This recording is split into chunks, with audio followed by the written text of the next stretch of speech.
Not bad. My name's Adam. Maggie. Maggie, nice to meet you.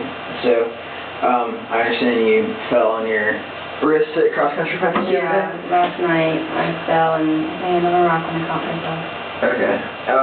So, have you ever hurt that wrist before? So, if you can remember when you fell, did you have your wrist like this or like that? Like this. And it Okay. kind of caught me right here. The rock Okay. did. So this happened last night. Okay. Last evening. Have you done anything for it thus far? I took ibuprofen last night. Okay. So, lesson number one. So with an acute injury like that, something that happened less than 3 days ago, you want to avoid ibuprofen, which is it's a NSAID, non-steroidal anti-inflammatory, because it can actually increase blood flow acutely. So that's probably why it's a little bit more discolored than usual. So stop that for a while, for at least the next 2 days, and then we're definitely going to need to get an X-ray. So I'll take a look at it in a second. But it's a common injury. It's called a talus fracture. So we're probably going to have you get an X-ray just to rule it out. So ice will help with the swelling and the pain for the short term. And then, so here, let me test some other things. So, moving your fingers, that doesn't bother you? What about thumbs? It's difficult with limited range of motion. So anything in this part of your forearm? Nothing on this side at all? Just here? Yep. Okay. That hurt. Okay, so anything with your thumb bothers you? Yeah. Okay, if I squeeze in here, nothing with these bones, just want to make sure there's no involvement there. So, yes, there could be some soft tissue involvement as well, meaning you kind of potentially have a bone knocked out of place that could interfere with those soft tissues. So I think the first step is to get an X-ray. We have a orthopedist we can refer you to, and he can check you out, because if it is broken, I don't want to, do tests in there to try to rule in soft tissue stuff if there's a potential fracture that moves the bone out of place. So just to prepare you for what he's going to say. So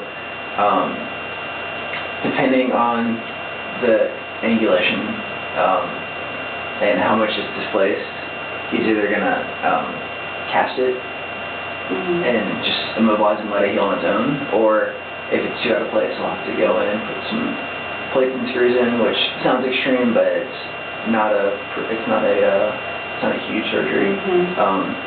It'll be immobilized, and then you can still run cross country, and you're a high school or college athlete. So I'm pretty sure you can still run in cross country with a cast. I mean, yes, everyone needs their hands for running. I don't think it's that dysfunctional. The thing we're worried about, though, which you might talk to you about, is if you fall again with a cast. Yeah, the cast is going to protect it, but if you fall and you have a force going up your arm like that, it could be very painful. Yeah. Cause something else. So, or you could land on this one because it's 100%. So it could get hurt as well. So do you smoke? Okay, so that's a good thing. So if you smoke, you have a lower healing rate for fractures, so that's good. And as a cross-country runner, your healing, as a college cross-country runner, your healing should be, pretty straightforward. But like I said, once we kind of rule out any type of bone involvement, we can rule in soft tissue stuff. Did you have any questions for me? How long do you think it'll take to heal?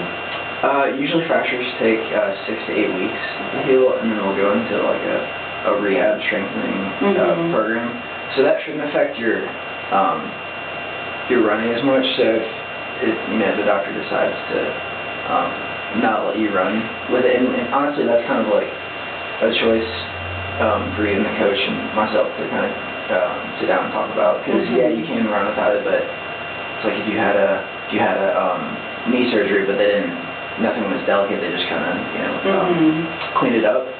Like you're not going to damage anything they did, but if you fall, because, you just got cut up and you're on painkillers and stuff, then that's an area of concern. So that's something we can talk about with coaches and all that, and then, lost my train of thought. So yeah, we'll strengthen it, and that shouldn't affect too much, and then we can still do cardio stuff in a safe environment, like you can, use the bike and and things like that. Did you have any questions for me? I think that's it. Okay, real quick, I'll take your range of motion just to see where it's at. So start off like this, so like palms down, and so I'll start on the good side so we can compare the good side to the bad side. So move your wrist as far that way as it can go. Okay. So you've got about, what is this, 52 on the ulnar deviation is what we call it. And then so as far as you can go this side. Right. And then here it's 42. Sorry, 48. And then which is normal. Alright, so how far can you go on this side? That way. Okay. And then here, only about 15 degrees, which is normal for the injured. And then over to the other side, but we just kind of want to track it to see how it improves back once you get the cast off, if it, is actually working. And then that side is only 14. Alright, so how high can you bend it back comparatively? Yeah, so definitely loss there, and then going down. Is there one that hurts worse? Coming in this way. Okay, makes sense, because that bone is, right there. So compressing it. So yeah, and then once you hear back, I'll give you the orthopedist number, and then I'll probably go to the appointment with you. We'll figure out a time, and then I'll take notes and stuff and all that, so you don't have to worry about it. Okay. And then we'll kind of come up with a plan, and we can talk about how to move forward after we find out more information. So, Cool. well, good luck. Thank you.